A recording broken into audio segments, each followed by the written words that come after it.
E buon anno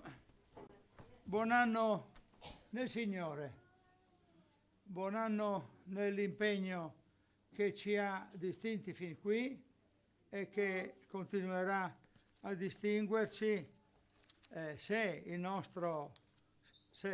la nostra volontà parteciperà a questo impegno. Abbiamo spesso detto in questi giorni che il futuro ci riserva delle incertezze. Lo abbiamo sentito dire alla radio, alla televisione, i social qualche volta anche inopportunamente mettono in evidenza tante cose, però certamente la parola di Dio mette in luce continuamente che il futuro è incerto. Però dice anche: io sarò con te se tu vuoi che io sia con te, se tu vuoi accettare il mio progetto. E quindi le problematiche del presente e del futuro sono, come si dice, nelle mani di Dio. Pensiamo a che cosa accadrà e, pensando a che cosa accadrà, leggiamo insieme il Salmo numero 27, dopo esserci raccolti un momento in preghiera. Signore che sei nei cieli, noi ti lodiamo per questa nuova giornata e per questo nuovo anno di impegno, Signore. Noi ti promettiamo che ci sarà un impegno per te, Signore. Io ti prometto che mi impegnerò per te, Signore. Abbiamo bisogno della tua forza, Signore, delle tue certezze. E siamo sicuri della nostra vittoria, non per le nostre capacità, ma per le tue virtù, Signore. Ti lodiamo, Signore, nel nome potente di Gesù Cristo, che ha fatto questo sacrificio unico, irripetibile, Signore. Non c'è continuità in questo sacrificio, è un sacrificio unico, come ricorderemo poi quando prenderemo il pane e il vino. Ti lodiamo, Signore, e ti benediciamo. Tutta questa giornata di studio della Scrittura, di culto, Signore, tutta questa giornata nel nome di Gesù Cristo, nostro Signore e Salvatore. Amen.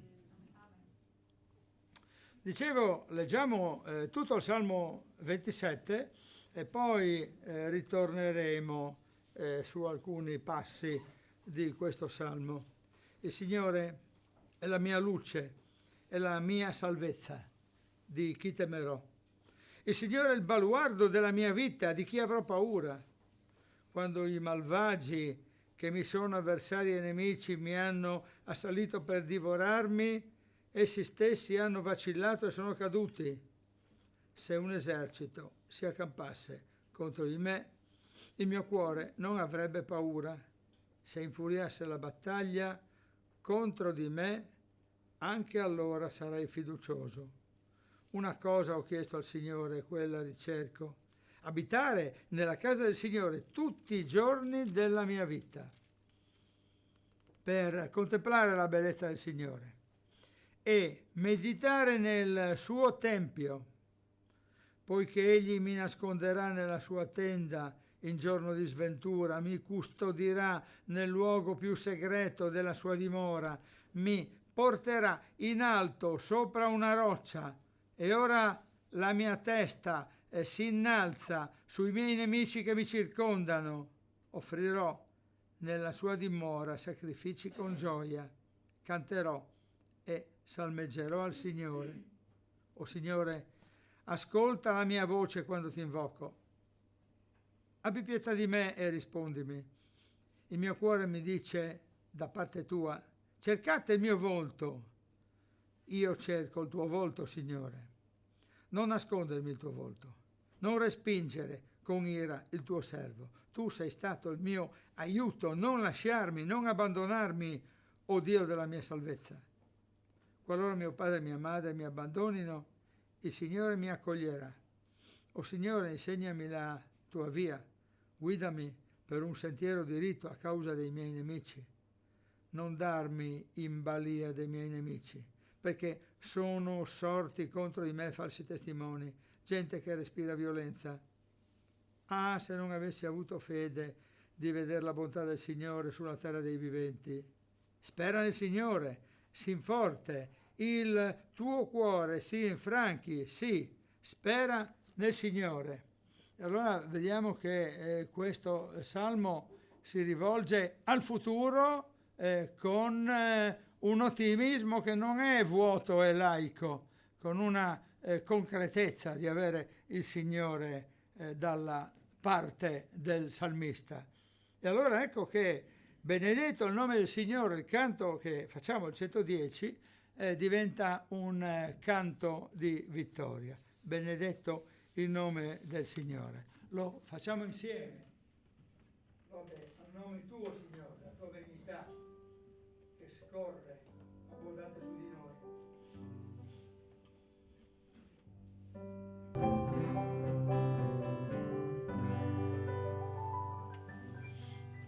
Prego, accomodatevi, benedetto il nome del Signore, lode al nome tuo, Signore. Rivediamo i versetti tra 1 e 4. Il Signore è la mia luce e la mia salvezza, di chi temerò? Il Signore è il baluardo della mia vita, di chi avrò paura? Quando i malvagi che mi sono avversari e nemici mi hanno assalito per divorarmi, essi stessi hanno vacillato e sono caduti. Se un esercito si accampasse contro di me, il mio cuore non avrebbe paura. Se infuriasse la battaglia contro di me, anche allora sarai fiducioso. Una cosa ho chiesto al Signore, quella ricerco: abitare nella casa del Signore tutti i giorni della mia vita. E questa parte del Salmo mette in evidenza che noi abbiamo nel Signore un baluardo, una fortezza inespugnabile. Dobbiamo avere fiducia che questa fortezza è inespugnabile quando ci sono i nostri nemici alla porta. E magari noi non abbiamo nemici alla porta, abbiamo soltanto degli amici o dei conoscenti che, anche se non condividono questa nostra fede, magari sono delle brave persone, vero? Però noi abbiamo sperimentato in questi 2 anni qual è il nostro vero nemico, la malattia. Con quello che è accaduto noi abbiamo sentito alla porta il nemico è veramente la malattia. Possono esserci anche altri nemici, gli inganni di vario tipo nei quali ci troviamo. Chi vive una realtà economica sa come l'inganno è sempre dietro l'angolo, perché dietro la porta c'è qualche cosa che non funziona dal punto di vista amministrativo per colpa d'altri, o perché altri ingannano, o perché altri si sbagliano. Quindi ci sono in effetti i nemici, ma di fronte a questi nemici, anche se fosse un esercito, e quello che è successo in questi 2 anni è proprio un esercito di pandemia che si è accampato contro di me, ma il Signore c'è sempre, c'è sempre. Il Signore c'è sempre non vuol dire che i problemi non ci saranno, che tutti rimangono vivi e che non vengono mai colpiti dalle malattie, altrimenti avremmo ancora gli abitanti di 2000 anni fa, gli apostoli che girano in mezzo a noi. La morte coglie le persone, ma il Signore è anche in quella valle. E allora noi con il canto numero 96 possiamo dire veramente: io non temerò, non temo nulla, perché i miei nemici che si accampano contro di me non mi fanno paura, non temerò. Anche se crollasse il mondo, dice a un certo punto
Abitare nella casa del Signore tutti i giorni della mia vita per contemplare la bellezza del Signore, meditare nel suo Tempio. E poi i versetti 5 fino a 9, poiché egli mi nasconderà nella sua tenda, in giorno di sventura mi custodirà nel luogo più segreto della sua dimora, mi porterà in alto sopra una roccia, e ora la mia testa si innalza sui miei nemici che mi circondano. Offrirò nella sua dimora sacrifici con gioia e canterò e salmeggerò al Signore. O Signore, ascolta la mia voce quando ti invoco, abbi pietà di me e rispondimi. Il mio cuore mi dice da parte tua, cercate il mio volto. Io cerco il tuo volto, Signore. Non nascondermi il tuo volto, non respingere con ira il tuo servo. Tu sei stato il mio aiuto, non lasciarmi, non abbandonarmi, o Dio della salvezza. E allora noi tutti abitanti della terra possiamo veramente riconoscere in Lui la nostra salvezza e gli diciamo: ascolta la mia voce, Signore, quando ti invoco, abbi pietà di me. E questo canto, voi tutti abitanti della terra, dice: tutti abitanti della terra, giubilate nel Signore. Vede, è interessante questa voce verbale, giubilare, perché non vuol dire semplicemente state contenti, ma vuol dire siate gioiosi. E allora noi vogliamo giubilare alzandoci in piedi. E noi siamo gli abitanti della terra. Guardate quanti abitanti della terra qui, che vengono dal Brasile, dalla Svizzera, dagli Stati Uniti d'America, naturalmente gli italiani, dalla Colombia, dalla Francia persino, dal Venezuela, tutti gli abitanti della terra. Abbiamo veramente una grande rappresentanza degli abitanti della terra che possono giubilare insieme nel Signore. Alleluia.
Prego, accomodatevi e vogliamo pregare insieme.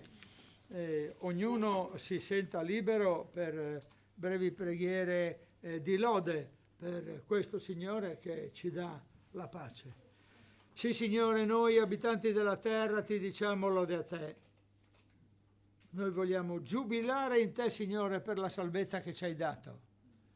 Grazie, Signore, per la salvezza che ci hai dato, della quale noi non eravamo meritevoli. Grazie per il tuo sacrificio compiuto una volta per tutte. Non c'è rinnovamento, Signore. Il tuo sacrificio è unico, irripetibile. Sì, Signore, grazie perché possiamo ripeterci spesso questi concetti, perché fanno di noi consapevolezza che tu sei il giusto, che tu sei l'unico. Lode a te, o Signore. Vogliamo entrare nelle tue porte innanzitutto con ringraziamento. Grazie, Signore. Vogliamo entrare nelle tue porte con lode. Lode a te, Signore. Lode a te, Signore, per tutto quello che hai fatto. Lode a te, o Signore, anche per la nebbia, perché se c'è la nebbia c'è una ragione naturale forse che noi non conosciamo, per la quale questo fenomeno deve avvenire. Lode a te, o Signore, perché tu sei potente Padre eterno e Principe della pace. Lode a te, o Signore, per il bambino che ci è stato dato. Amen, alleluia.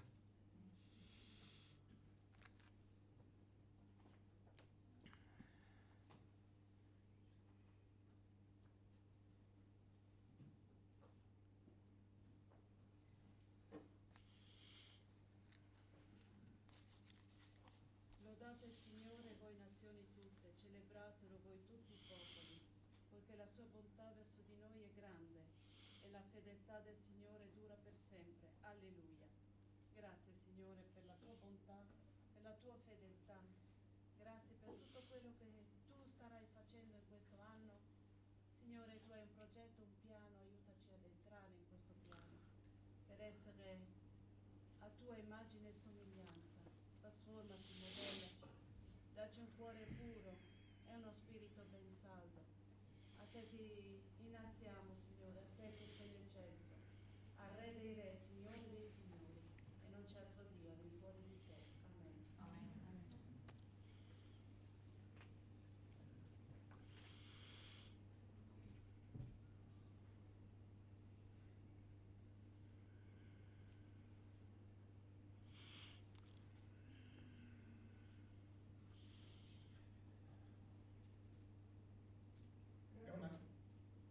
Grazie Signore per la tua opera misericordiosa, Signore, grazie perché possiamo continuamente rivolgere lo sguardo su di te, sull'opera di Gesù Cristo, Signore, affinché non ci scoraggiamo, Signore, guardando ciò che ancora manchiamo, Signore, ma vogliamo ringraziarti per l'opera che hai iniziato e che porterai a compimento.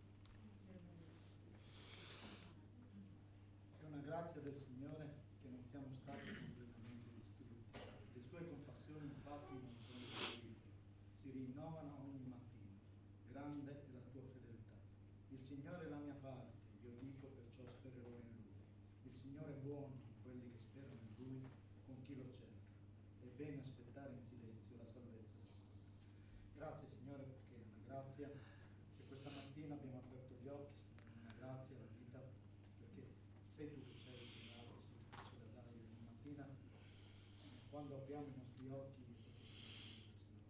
grazie per il dono, Signore, che ci hai fatto del Signore Gesù, che ha pagato il nostro debito, Signore, ci hai graziati, meritavamo la morte, meritavamo la condanna, ma tu nella tua gran benignità, nella tua bontà, ci hai redenti, ci hai purificati, ci hai resi idonei, Signore, a ricevere quella salvezza che hai preparato per chiunque crede nel tuo Figlio. Così, Signore, questa mattina ci rallegriamo e ti adoriamo, ti benediciamo, Signore, ringraziandoti con tutto il cuore per quello che tu hai fatto nella nostra vita, per quello che tu ancora farai, anche per ciò che non farai, ma soprattutto ti ringraziamo per chi tu sei, il Salvatore della tua creatura, il creatore dei cieli e della terra, lui che ha ogni cosa sotto il suo controllo. Perciò in questo anno che trascorreremo, Signore, in questo cammino terreno, vogliamo affidarci completamente, con piena fiducia nelle tue braccia, fiduciosi che tu sei accanto a noi e che ci proteggi, che ci guidi, Signore. Grazie per lo Spirito tuo Santo che viene a noi, grazie per la tua Chiesa, per il tuo popolo, grazie per ogni cosa nel nome di Gesù. Amen. Signore Gesù, grazie per tutto quello che hai fatto per noi. Grazie Padre perché il tuo piano è perfetto sin dall'alba dei tempi. Grazie perché a partire dalla creazione il tuo piano è perfetto. Grazie perché hai rimediato ai nostri errori, hai rimediato ai peccati che noi abbiamo commesso e nel tuo piano è stato tutto previsto, che hai trovato un modo per avvicinarti a noi. Grazie perché hai mandato il tuo figlio sulla terra per sacrificarsi per noi e per purificarci dai nostri peccati. Grazie perché anche nel presente tu continui ad amarci, continui a darci tutto quello di cui abbiamo bisogno per vivere questa nostra nuova vita sulla terra. Grazie perché ci hai resi partecipe della tua tutto il tuo piano, dandoci la possibilità di testimoniare il tuo nome a chi non ti conosce. E grazie Signore anche perché nel futuro il tuo piano ha coinvolto noi e ci hai dato vita eterna e ci darai la possibilità di vivere una vita eterna con te a fianco, Signore. Grazie per tutto, nel tuo santo nome. Amen. Amen.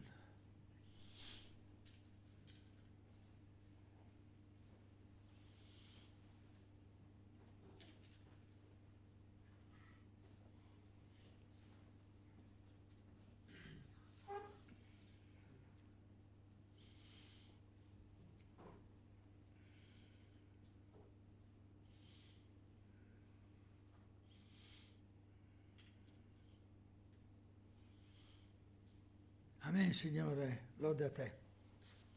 Andiamo ancora sul Salmo di partenza, tra i versetti 10 e 14. Qualora mio padre e mia madre mi abbandonino, il Signore mi accoglierà. O Signore, insegnami la tua via, guidami per un sentiero dritto a causa dei miei nemici. Non darmi in balia dei miei nemici, perché sono sorti contro di me falsi testimoni, gente che respira violenza. Ah, se non avessi avuto fede di vedere la bontà del Signore nella vita dei viventi, sulla terra dei viventi. Spera nel Signore, sii forte, il tuo cuore si rinfranchi. Sì, spera nel Signore. Io vedo che conosco molti di noi che sono stati abbandonati dal padre o dalla madre perché non c'è più, perché è passata ad altra vita. E quindi anche questo è un abbandono, ma qualche volta l'abbandono è ancora più drammatico. Ci sono dei genitori che abbandonano i figli, ci sono dei neonati, l'avete sentito diverse volte, abbandonati addirittura nel cassonetto della spazzatura. C'è a Firenze un luogo dove gli abbandonati si chiama proprio il luogo degli esposti, vengono messi, lì è il primo che passa, li può prendere, erano cose che succedevano nel Medioevo, ma sapete, per il Signore un anno è come un minuto e 100 anni sono come un giorno, per cui quello che è successo storicamente è successo ieri, non tanto tempo fa. E allora ci sono stati vari abbandoni, il Signore mi accoglierà. Questa è la grande promessa che troviamo anche ancora oggi, no? Nella sua parola. E o Signore, insegnami la via è un'altra esortazione che è assolutamente necessaria per noi. Noi dobbiamo dire ogni giorno: Signore, insegnaci la via, insegnaci la tua strada, non la nostra, non la mia, perché la mia potrebbe essere mancante di alcune caratteristiche che invece la tua avrà. E questo spera nel Signore, questo richiamo a sì, forte e coraggioso, anche quando ci sono i falsi testimoni molte volte nella Chiesa perseguitata anche contemporanea, ma soprattutto ai tempi di Gesù, ai tempi di Paolo, ai tempi di Stefano, ci sono stati falsi testimoni che hanno deposto contro di loro. Ma questo sì forte, il tuo cuore si rinfranchi, sì, spera nel Signore, che ci fa venire in mente quel sì forte e coraggioso detto a Giosuè, ci può indurre a attendere la predicazione con questo ultimo canto: Padre, ho bisogno di te. E noi abbiamo bisogno del Signore. Padre, ho bisogno di te, il canto, l'inno che facciamo adesso, per l'amore che Lui sa dare e per la certa speranza. Guarda che questo canto parla della certa speranza. La speranza che noi abbiamo in Cristo non è una speranza come quella di avere e di raggiungere determinati risultati magari personali, ma è una speranza certa, un'assolutezza. Insomma, questo canto, quando il canto dice noi siamo il tuo popolo Dio, noi ci alziamo in piedi perché siamo il popolo di Dio. Tu sai donare la certa speranza.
E ci prepariamo ad ascoltare la predicazione.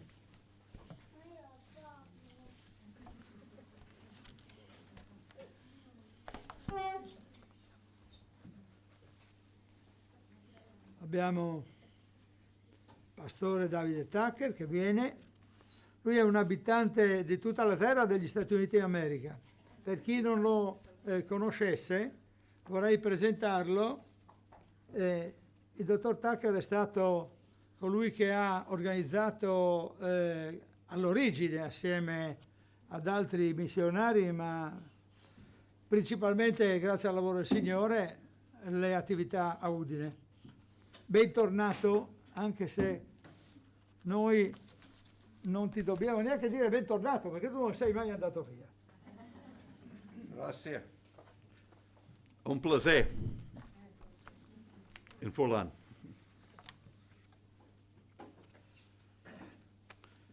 Oggi abbiamo anche il privilegio di avere con noi una coppia, Patrizia e Tiberio da Trieste, con cui stiamo studiando da diversi mesi. Se non mi sbaglio, è la prima volta che in una chiesa evangelica, giusto? Allora è proprio un piacere avervi con noi.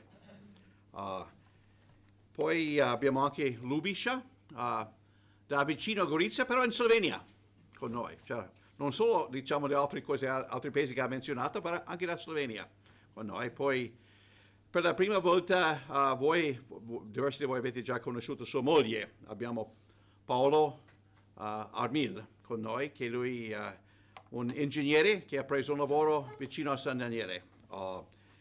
Io l'ho conosciuto la prima volta stamattina, almeno in persona, però conosco sua moglie, che è stata qui diverse settimane fa, Valentina.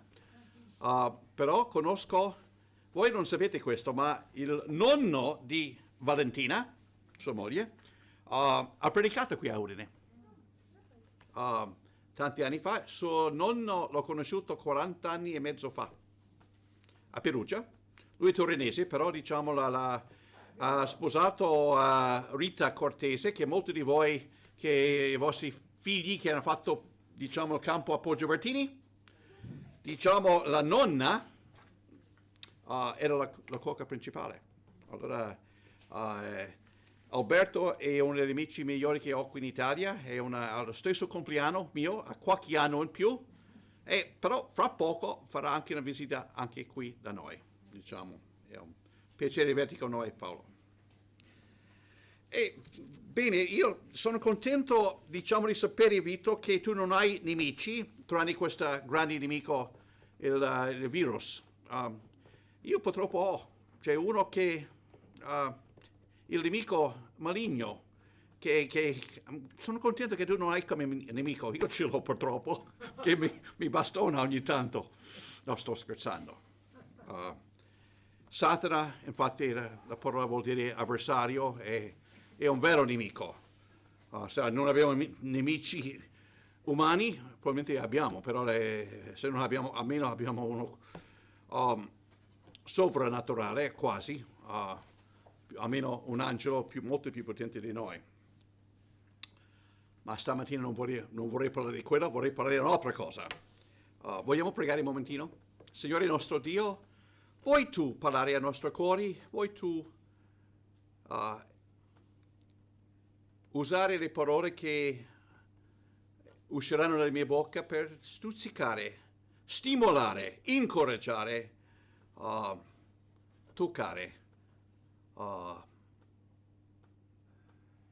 i nostri cuori, le nostre vite, affinché possiamo essere persone che crescono nella fede,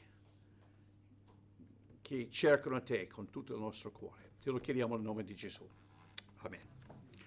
No, stamattina io vorrei esaminare insieme a voi un passo dal capitolo 4 della lettera che l'Apostolo Paolo ha scritto fra gli anni 60 e 62 circa dopo Cristo da Roma. Qualcuno dice da Efeso, per me è da Roma, tutti gli esperti principali dicono da Roma, dove lui stava all'arresto domiciliare. Lui ha scritto a questi credenti della chiesa di Filippi, nel nord della Grecia, che allora in quei tempi era conosciuto come la Macedonia. Ma prima che trattiamo questo passo, il capitolo 4, vorrei passare qualche momento con voi guardando a come questa chiesa nella città di Filippi nasce. Un po' strano. Per scoprire le origini della chiesa di Filippi dobbiamo tornare non nel libro dei Filippesi, ma proprio al libro di Atti degli Apostoli e leggere in capitolo 16, dal versetto 11 fino al versetto 33. Allora, vedremo lì un po' come è nato questa, o come è nata, diciamo, questa chiesa a Filippi. Perciò, salpando da Troas, puntammo dritto su Samotracia, il giorno seguente su Neapolis, e di là ci recammo a Filippi, che è colonia romana, la città più importante di quella regione della Macedonia, e restammo in quella città alcuni giorni. Il sabato andammo fuori la porta, lungo il fiume, dove speravamo, vi fosse un luogo di preghiera, e sedutici parlavamo alle donne là riunite. Una donna della città di Tiatiri, commerciante di porpora, di nome Lidia, che temeva Dio, ci stava ad ascoltare. Il Signore le aprì il cuore per renderla attenta alle cose dette da Paolo. Dopo che fu battezzata con la sua famiglia, ci pregò dicendo: se avete giudicato che io sia fedele al Signore, allora entrate in casa mia e alloggiatevi. E ci costrinse ad accettare. Mentre andavamo al luogo di preghiera, incontravamo una serva posseduta da uno spirito di divinazione. Facendo l'indovina, essa procurava molto guadagno ai suoi padroni. E costei, messasi a seguire Paolo e noi, gridava: questi uomini sono servi del Dio Altissimo, vi annunziano la via della salvezza. E così fece per molti giorni, ma Paolo, infastidito, si voltò e disse allo spirito: io ti ordino nel nome di Gesù Cristo che tu esca da costei. Ed egli uscì in quell'istante. I suoi padroni, vedendo che la speranza del loro guadagno era sfinita, presero Paolo e Sila, o Silvano, come vogliamo dire. Sila è proprio il diminutivo di Silvano, e li trascinarono sulla piazza davanti alle autorità. E presentateli ai pretori, dissero: questi uomini che sono giudei turbano la nostra città e predicano riti che a noi romani non è lecito accettare né praticare. E la folla insorse a loro contro di loro, ed i pretori, strappati loro le vesti, comandarono che fossero battuti con le verghe. E dopo aver dato loro molte vergate, li cacciarono in prigione, comandando al carceriere di sorvegliarli attentamente. Ricevuto tale ordine, egli li rinchiuse nella parte più interna del carcere e mise dei ceppi ai loro piedi. E verso la mezzanotte Paolo e Sila, pregando, cantavano inni a Dio, e i carcerati li ascoltavano. Ad un tratto vi fu un gran terremoto e la prigione fu scossa dalla fondamenta. In quell'istante tutte le porte si aprirono e le catene di tutte si spezzarono. Il carceriere si svegliò e, vedute tutte le porte del carcere spalancate, sguainò la spada per uccidersi, pensando che i prigionieri fossero fuggiti. Ma Paolo gli gridò ad alta voce: non farti del male, perché siamo tutti qui. Il carceriere, chiesto un lume, balzò dentro e tutto tremante si gettò ai piedi di Paolo e di Sila. E poi li condusse fuori e disse: Signore, che devo fare per essere salvato? Ed essi risposero: credi nel Signore Gesù e sarai salvato, tu e la tua famiglia. Poi annunciarono la parola del Signore a lui e tutti quelli che erano in casa sua. Ed egli li prese con sé in quella stessa ora della notte, lavò le loro piaghe e subito fu battezzato, lui con tutti i suoi. Se io fossi la persona che stava lavorando per iniziare a fondare una chiesa a Filippi in quegli anni, non avrei mai scelto di fondarla in questa maniera. Dobbiamo ricordare sempre che è Dio, non l'essere umano, è Dio che fonda una chiesa e non un essere umano, per quanto potrebbe essere bravo come evangelista o apostolo. Gesù dice, io edificherò la mia chiesa, è Dio che fonda, è Gesù. Ed è molto interessante come Dio ha fatto partire questa chiesa a Filippi e con quali personaggi. Il primo convertito nella chiesa era una donna di nome Lidia, che era una temente di Dio, ma con ogni probabilità non una donna ebrea, una donna temente ma non ebrea. Lidia era una donna commerciante e piuttosto benestante da Tiatiri, in Asia Minore, la Turchia di oggi. E lei trafficava con porpora, oggetti e vestiti costosissimi, come un vestito di Giorgio Armani, oggigiorno, o se fosse più costoso, che solo i ricchi e i nobili avevano i mezzi finanziari di poter comprare ed indossare. Apparentemente Lidia aveva anche una personalità molto forte e convincente. Dopo la sua conversione e dopo che fu battezzata con la sua famiglia, lei pregò Paolo e Silvano dicendo: se avete giudicato che io sia fedele al Signore, entrate in casa mia e alloggiatevi.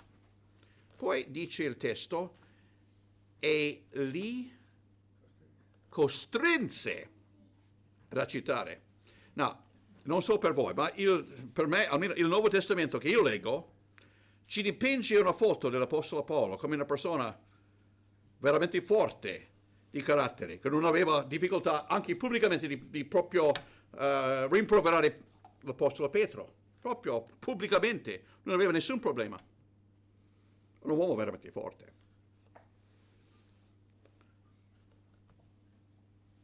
Che non aveva paura di nessuno.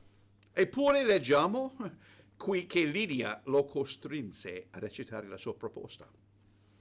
Se una donna riesce a costringere l'Apostolo Paolo a fare qualcosa, vuol dire che è una persona piuttosto forte.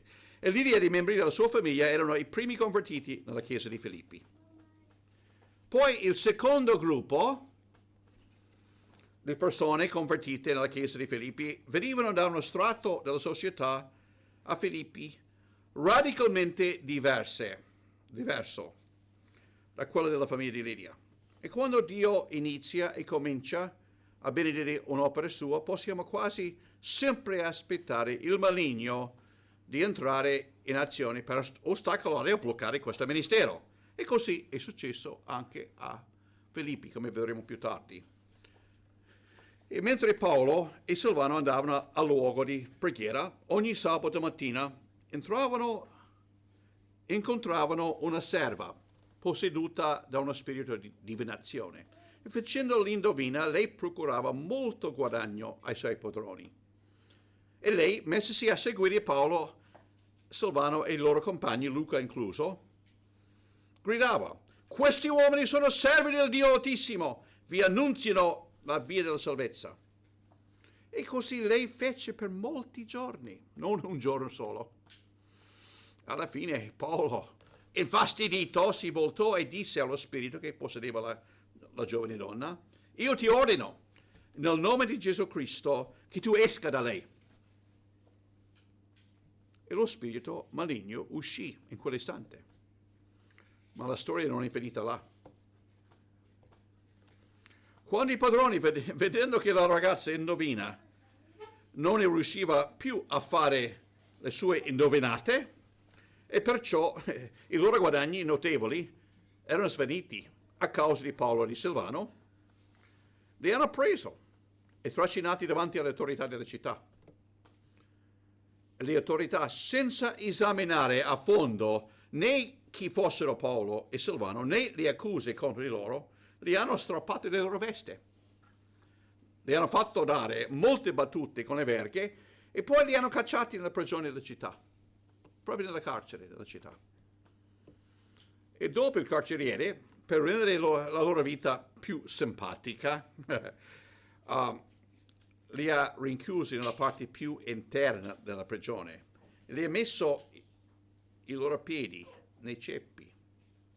No, i carceri non erano, di loro non erano come quelli di oggi, con la televisione a colori e tutto il resto. No, potete immaginare, puzzava propriamente, non c'erano i bagni, diciamo come qui. Tutto l'odore sentiva, probabilmente roditori dappertutto, insetti che... E lì Paolo e Sila stava, inceppati proprio nei ceppi. Ma lì dove Satana ruggisce forte, il leone di Giuda interviene più potentemente. Mentre Paolo e Silvano stavano pregando a Dio e cantavano inni di lode a Lui, gli altri prigionieri li ascoltavano. La Bibbia non ci dice, ma non mi sorprenderebbe di vedere in cielo qualche prigioniero che era lì quella sera ad ascoltare la preghiera di Paolo e di Silvano. Ma poi Dio interviene potentemente, causando un terremoto che ha scosso tutta la prigione. E come un risultato di quel terremoto e l'intervento di Paolo stesso per risparmiare e salvare la vita del carceriere, che stava proprio per uccidersi, lui stesso, il carceriere, e tutta la sua famiglia erano convertiti a Cristo e battezzati quella sera. Il carceriere e i membri della sua famiglia compongono il secondo gruppo di persone che fanno parte della Chiesa di Filippi. E dalla maniera in cui viene descritto da Luca, almeno come io leggo fra le righe, con ogni probabilità il carceriere era un uomo piuttosto rozzo, di carattere e di abitudine, insieme a sua moglie e ai suoi figli. Adesso mettiamo Lidia, una donna di alta classe, di grande cultura e di grande stile, con i membri della sua famiglia, insieme al carceriere, un uomo molto rozzo con i membri della sua famiglia. E tutte e due le famiglie sono giovani nella fede. Posso anche sbagliarmi, ma scommetterei che avessimo qui una ricetta per non poche scintille fra i membri delle due famiglie in una giovane chiesa. Diciamo non fra ebrei, fra persone non ebrei. Allora, essendo entrati un po' nel contesto della Chiesa di Filippi, nel primo secolo, adesso vogliamo ascoltare quello che l'Apostolo ha da dirci, o a dire a questi credenti molto cari al suo cuore. No, allora io entro nel vero messaggio stamattina, a questo punto. Allora, una domanda per voi. Quando un padre sta insegnando a suo figlio come tirare una freccia con l'arco, questa è la prima cosa che insegna. Di solito sono le cose, lui spiega per primo le cose basilari. Un ragazzo di 5-6 anni, io ho insegnato anche ai miei figli. E Laura lì a Poggio Bertini anche ha vinto, era numero 1 fra i tiratori nel tempo libero. Però come tenere in mano l'arco, come attaccare la freccia alla corda, come tirare indietro la corda, come mirare al bersaglio, in quale posizione mettere i piedi, come sganciare la freccia, come proteggere il braccio contro la corda, eccetera, eccetera, eccetera. Cose basilari. Poi ci sono anche le cose secondarie, secondari, diciamo, nel tirare una freccia con l'arco che il padre insegnerà al figlio, ma in riguardo alla tecnica. Queste sono le cose basilari.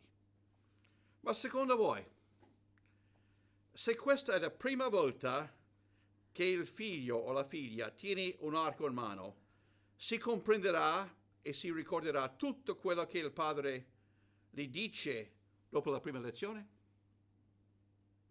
Cosa ne pensi? No, no, nemmeno per sogno. Allora di solito all'inizio di ogni lezione il padre ripete le cose basilari al figlio e spesso ripete le stesse cose alla fine della lezione. È una tecnica che un buon insegnante usa per fissare e per inchiodare la lezione nella mente e nel cuore del suo figlio, del suo allievo o del suo discepolo. L'Apostolo Paolo usa anche questa tecnica per insegnare ai suoi figli spirituali nell'epistola scritta ai Filippesi. Adesso guardiamo un momento, non quel testo che vogliamo vedere oggi, però un altro testo, in capitolo 1, in versetti 27 e 28, dove è scritto: soltanto comportatevi in modo degno del Vangelo di Cristo, affinché sia che io venga a vedervi, sia che io resta lontano, senta dire di voi che state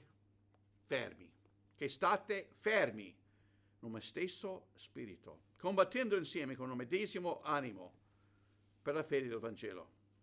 Per nulla spaventati dagli avversari, questo per loro è una prova evidente di perdizione, ma per voi di salvezza. E ciò da parte di Dio. Di che cosa sta parlando Paolo qui?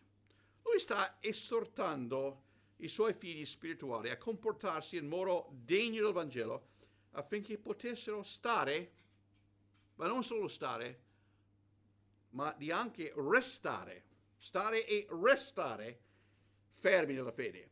Poi, arrivando verso la fine della sua lettera, ai Filippesi, in capitolo 4, Paolo, come un buon insegnante, vuole ripetere, vuole inchiodare nella mente dei suoi e nei cuori dei suoi figli una delle lezioni basilari che aveva insegnato all'inizio della sua lettera. Allora ascoltiamo da capitolo 4, da versetto 1. Perciò, fratelli miei, cari e desideratissimi, allegrezza e corona mia, state in questa maniera saldi nel Signore, o diletti. State in questa maniera saldi nel Signore, o diletti. Poi dice, versetto 2, esorto Evodia e esorto Sintique ad essere concordi nel Signore. Sì, prego pure te, mio fedele collaboratore, vieni in aiuto a queste donne che hanno lottato per il Vangelo insieme a me, a Clemente e agli altri miei collaboratori, i cui nomi sono nel libro della vita.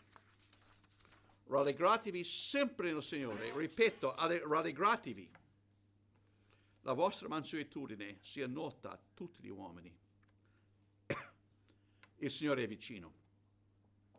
Non angustiatevi di nulla, ma in ogni cosa fate conoscere le vostre richieste a Dio, in preghiera e suppliche, accompagnate da ringraziamenti.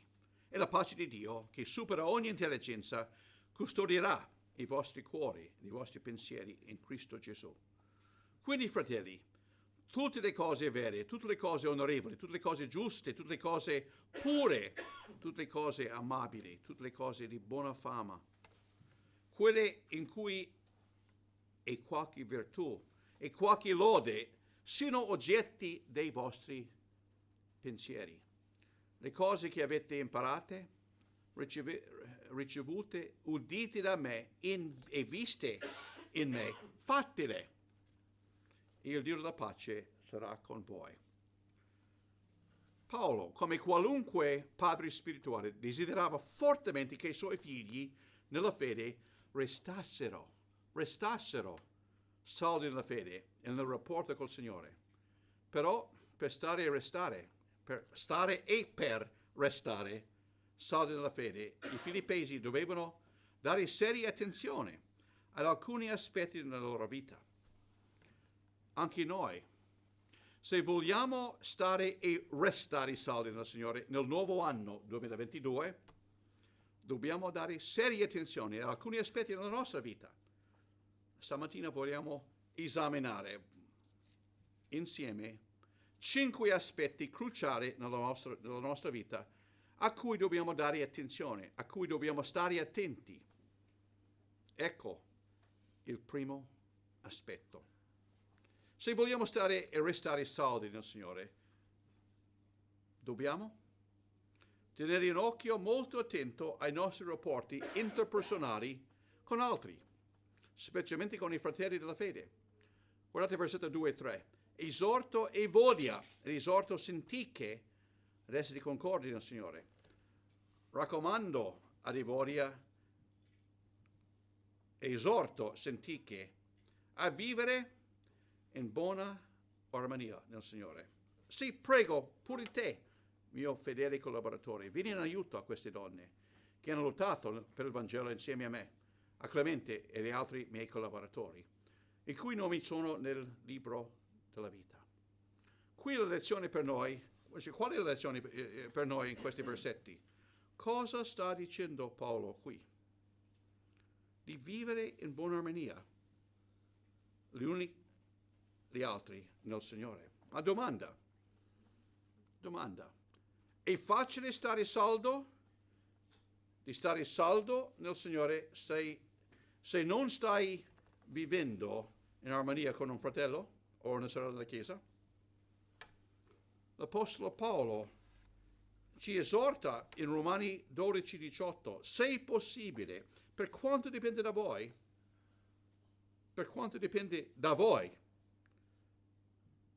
vivete in pace con tutti gli uomini. Ma è sempre possibile vivere in pace e in armonia con tutti gli uomini? No, non sempre.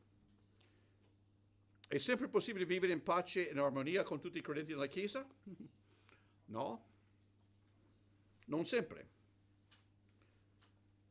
Per vivere in pace e in armonia ci vogliono la volontà di tutte e due le persone coinvolte. Ma se una delle due persone non vuole la pace e non vuole l'armonia, pace e armonia fra le due persone non ci sarà, anche se l'altra persona la vuole e la cerca con tutto il cuore. Apparentemente nella chiesa a Filippi 2 sorelle fedeli nella fede avevano difficoltà di vivere insieme in armonia. Una si chiamava Evodia e l'altra Sintiche. Probabilmente tutte e due avevano dei caratteri particolari e non facili. Come qualcuno scherzosamente ha soprannominato queste due donne, odiosa e permalosa. Probabilmente non ha sbagliato di molto.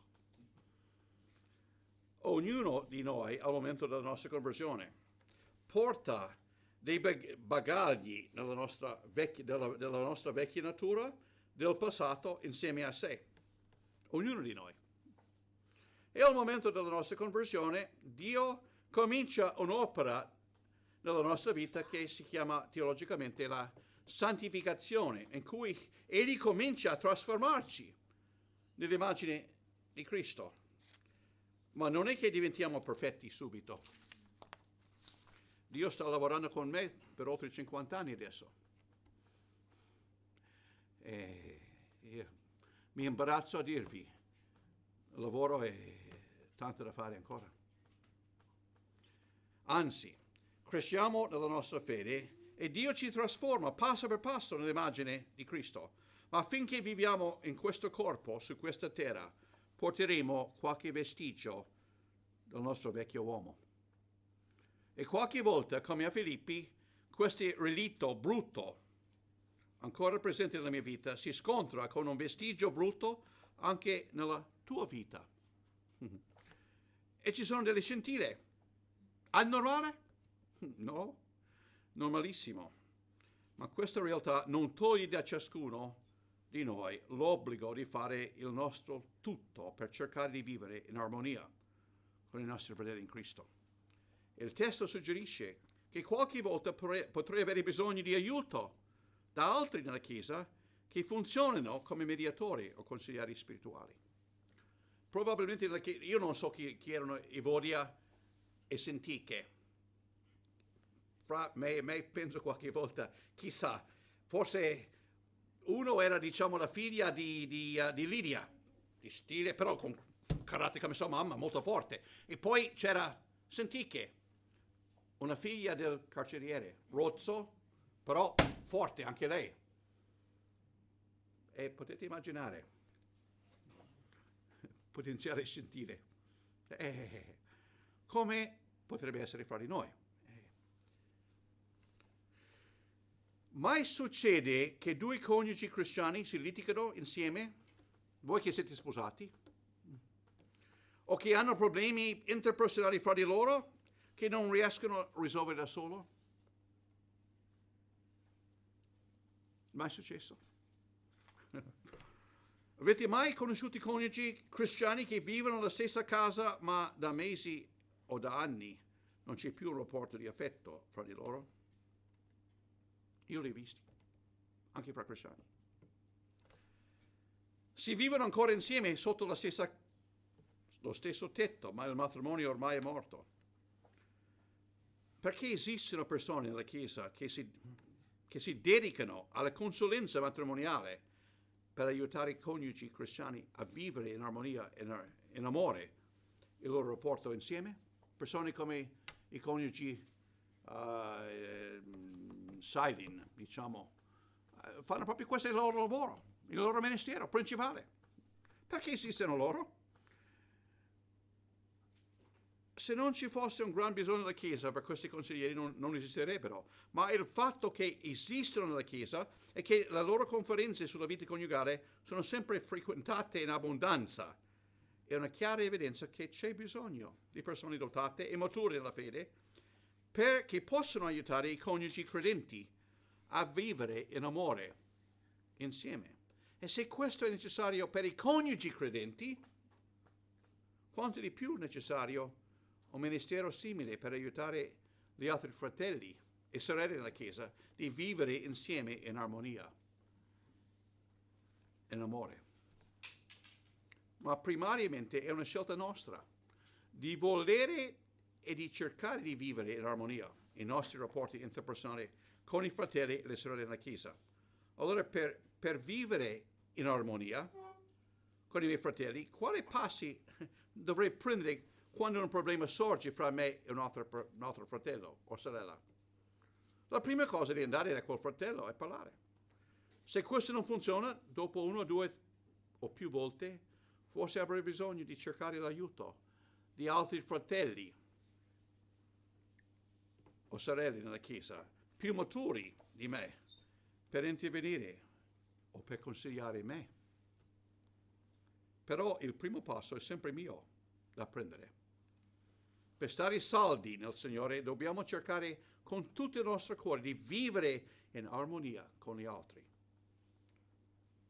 Poi Paolo, forse riflettendo sulle difficoltà che queste due donne stavano sperimentando nel vivere insieme in armonia, lancia un altro suo suggerimento per aiutarli. Versetto 5. La vostra mansuetudine sia nota a tutti gli uomini. Il Signore è vicino. Cioè, il concetto qui è proprio questo, dimostratevi longanimi e mansueti verso gli altri, verso tutti. La parola in greco che l'Apostolo Paolo usa qui in versetto 5 è epiekes, che significa mansueto e longanime. Longanime. Potrebbero benissimo essere tradotto questo versetto: il vostro spirito mansueto e longanime sia noto a tutti gli uomini. Infatti nella mia edizione in inglese, traduzione in inglese, è proprio quello. Cosa significa essere longanime verso gli altri? Ognuno di noi ha delle lacune, dei difetti caratteriali nella sua vita. nessuno di noi, almeno io non ho conosciuto mai uno fino adesso, nessuno di noi è perfetto.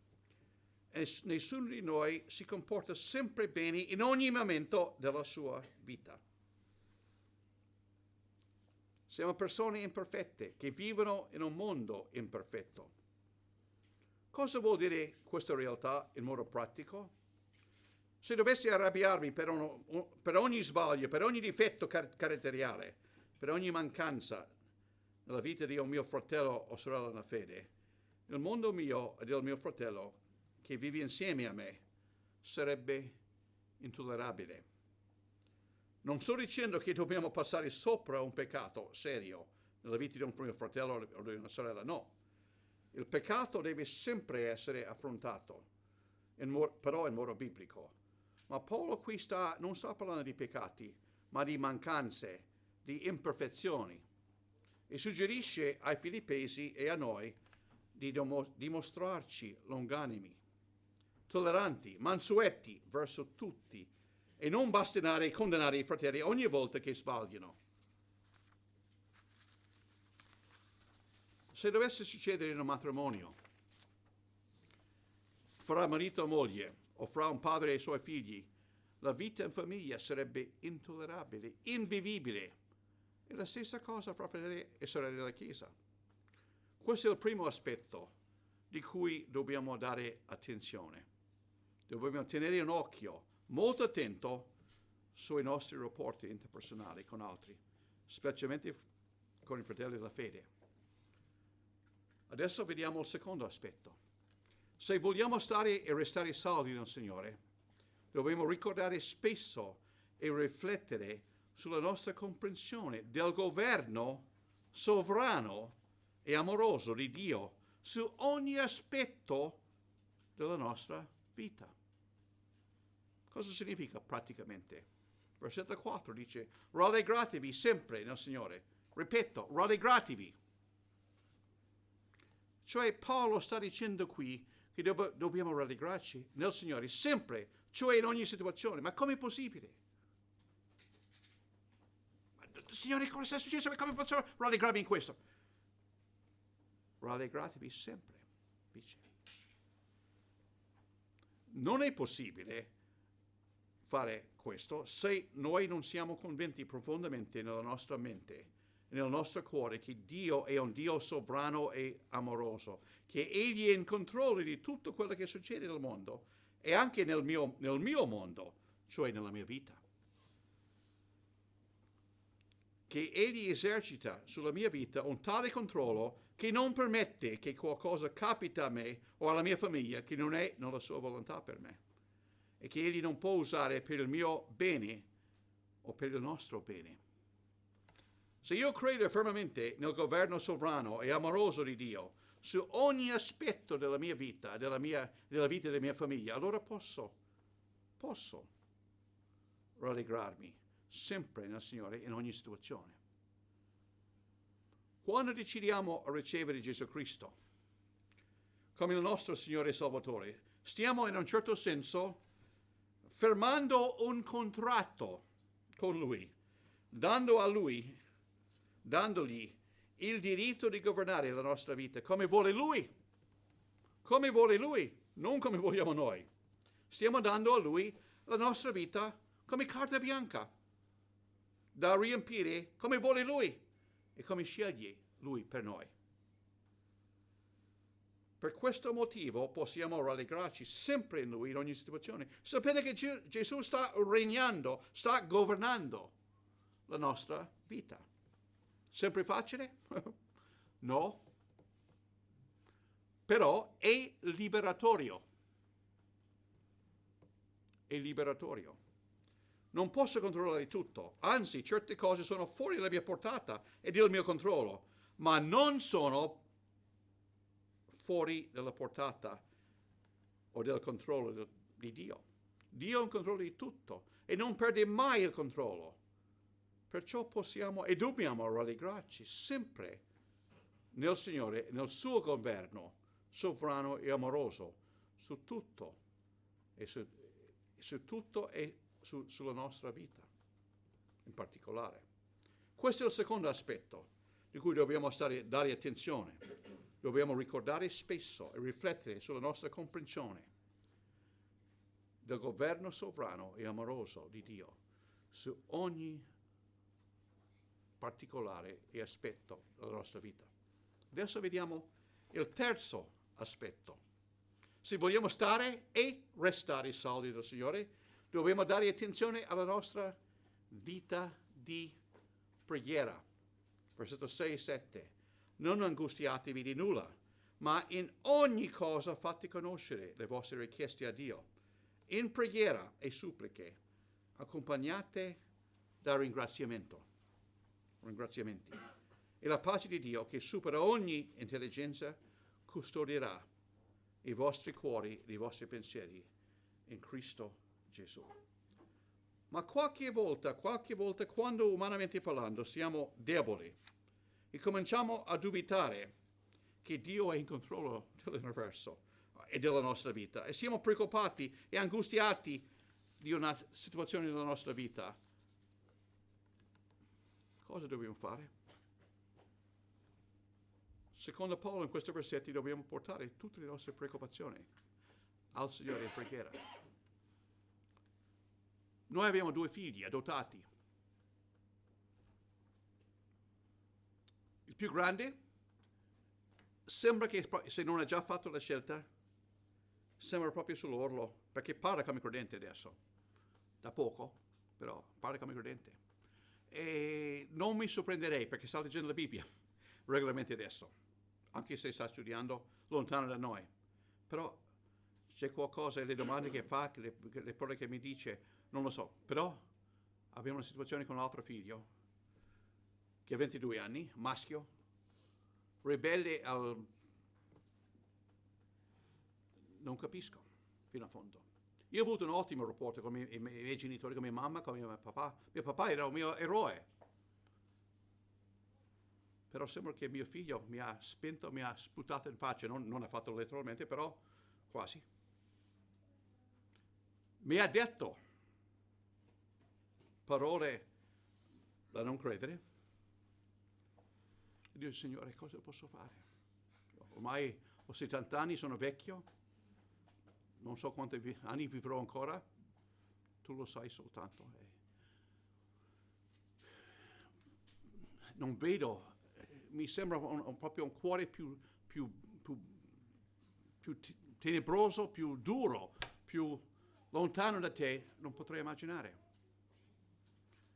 Delle volte, Signore, dove sei? Il Signore mi invita a pregare. Quello che posso fare. Non posso fare tante altre cose, però posso pregare. Secondo questi versetti dovremo portare tutte le nostre preoccupazioni al Signore in preghiera. Come? Qui dice usando la preghiera come un'arma, un rimedio per controbattere le preoccupazioni, come un'arma. No. Quando un cacciatore cammina nel bosco della Slovenia, nell'inverno dove ci sono tanti orsi e lupi affamati, posso dirvi che sono stati là a vedere. C'è un vero pericolo di incontrarsi con uno di questi animali feroci. Ci sono. È mai preoccupato il cacciatore? Dipende. Se quel cacciatore ha con sé un'arma adeguata, un fucile caricato, la preoccupazione sparisce. La preghiera è la nostra arma per controbattere ogni nostra preoccupazione. Come dovremo pregare? Pregando in rispetto ad ogni possibile situazione. Se la situazione è grande abbastanza per preoccuparci, anche minimamente, è grande abbastanza per pregare sopra. Ripeto, se la situazione nella nostra vita è grande abbastanza per preoccuparci, anche minimamente, è grande abbastanza per pregare sopra. E poi dice l'Apostolo, accompagnando ogni nostra preghiera con ringraziamenti, ricordando chi è che governa l'universo e chi è che governa anche ogni dettaglio della nostra vita, della mia vita. Con quale risultato? Dice il testo, la pace di Dio custodirà i nostri cuori e i nostri pensieri in Cristo. Questo è il terzo aspetto di cui dobbiamo dare attenzione. Dobbiamo dare attenzione alla nostra vita di preghiera. Passiamo adesso al quarto, penultimo aspetto. Se vogliamo stare e restare saldi nel Signore, dobbiamo imparare a gestire bene i nostri pensieri. Versetto 8 dice, quindi fratelli, tutte le cose vere, tutte le cose onorevoli, tutte le cose giuste, tutte le cose pure, tutte le cose amabili, tutte le cose di buona fama, quelle in cui è qualche virtù e qualche lode, siano oggetto dei vostri pensieri. Dobbiamo tenere i nostri pensieri focalizzati su cose onorevoli, pure, lodevoli. Se la nostra mente è sempre sommersa nella porcheria, avremo grandi difficoltà di restare saldi nel Signore. Se passiamo il nostro tempo libero guardando film e programmi sulla televisione dove i registri usano la violenza, le parolacce, il sesso, per cattivare l'attenzione degli ascoltatori, vi garantisco, non possiamo restare saldi nel Signore. Proverbi 23:7 dice, poiché come pensa nel suo cuore, così egli è. Oh. Come pensa nel suo cuore, così egli è. E in un vero senso diventiamo quello su cui pensiamo. Se concentriamo la nostra mente, i nostri pensieri su cose impure, diventeremo persone impure. Se concentriamo la nostra mente, i nostri pensieri su cose negative, diventeremo persone negative. Criticando tutto, eccetera, eccetera. Diventeremo persone idonee a quello su cui focalizziamo i nostri pensieri. Domanda. Durante il giorno, dove stanno i tuoi pensieri? Dove sta la tua mente? La tua via? Il tuo carattere prima o poi dimostrerà dove hai focalizzato i tuoi pensieri. Come pensi nel tuo cuore, così tu sarai o diventerai. Se vogliamo restare saldi nel Signore, dobbiamo gestire bene i nostri pensieri, la nostra mente. Questo è il quarto aspetto di cui dobbiamo dare attenzione. Dobbiamo imparare a gestire bene i nostri pensieri. E in ultimo, se vogliamo stare e restare saldi nel Signore, dobbiamo sforzarci per continuare a crescere spiritualmente. Versetto 9 dice, le cose che avete imparato, ricevuto, udite da me e viste in me, fatele. Fatele. Questo è imperativo, giusto, signor Sutto? Imperativo, è un comando, fatele. Il Dio della pace sarà con voi. Cioè, in altre parole, dobbiamo mettere in pratica gli insegnamenti di Paolo, seguendo il suo esempio. Paolo aveva scritto più o meno la stessa cosa in capitolo 2 di questa lettera, in versetto 12, dove è scritto, così, miei cari, voi che foste sempre ubbidienti, non solo come quando ero presente, ma molto più adesso che sono assente, poi dice, capitolo 2, versetto 12, adoperatevi, sempre imperativo, adoperatevi al compimento della vostra salvezza, con timore e tremore. Adoperatevi al compimento della vostra salvezza, con timore e tremore. Ma quando lui dice adoperatevi al compimento della vostra salvezza, di quale salvezza sta parlando? Secondo te, queste persone filippesi a cui scrive non erano ancora salvati? Guardiamo versetto 1:1, Filippesi 1:1 dice, Paolo e Timoteo, servi di Cristo Gesù, a tutti i santi, a tutti i credenti in Cristo Gesù che sono in Filippi, con i vescovi e con i diaconi. Dal versetto 1 è piuttosto ovvio che Paolo sta scrivendo a persone che erano già nate di nuovo, persone rigenerate dallo Spirito Santo. Allora, tornando al versetto 2:12, Cosa intendeva comunicare con le parole? Adoperatevi al compimento della vostra salvezza. Se questi filippesi erano già salvati e nati di nuovo, perché dovevano adoperarsi al compimento della loro salvezza? Nel Nuovo Testamento la salvezza viene vista e compresa come opera di Dio in tre fasi. La prima fase è quella che viene chiamata la nuova nascita, la rigenerazione. Capita in un attimo di tempo. Quando una persona decide di ravvedersi e credere con tutto il cuore nell'opera salvifica di Cristo. In quell'attimo Dio interviene e salva la persona dalla punizione dei suoi peccati. Poi c'è la seconda fase della salvezza, invece si chiama teologicamente la santificazione. Questa fase non succede in un attimo di tempo, ma invece dura dal momento della nuova nascita fino al giorno della morte della persona o quando Gesù torna per la sua Chiesa. È vista come un processo di crescita spirituale con su e giù. Processo di crescita spirituale in cui Dio salva e libera il credente sempre più dalla potenza del peccato della sua vita. Questa fase dura tutta la sua vita, dal momento della sua conversione finché muore. Poi la terza fase della salvezza viene chiamata teologicamente la glorificazione. Succede quando moriamo o quando Gesù torna. Capita in un attimo di tempo e in quell'istante Dio ci cambia e ci salva anche dalla presenza del peccato nella mia vita.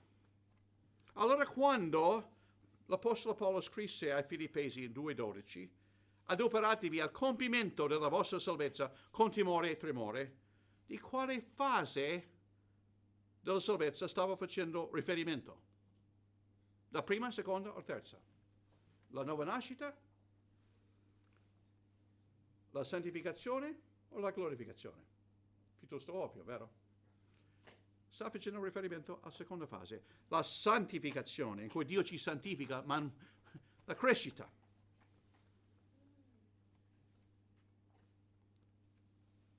In altre parole, Paolo stava dicendo a loro, datevi da fare per crescere spiritualmente. Questa è l'idea, datevi da fare. Cioè fate quelle cose che sono necessarie per poter crescere spiritualmente e non permettere nessuna cosa ad ostacolare la vostra crescita.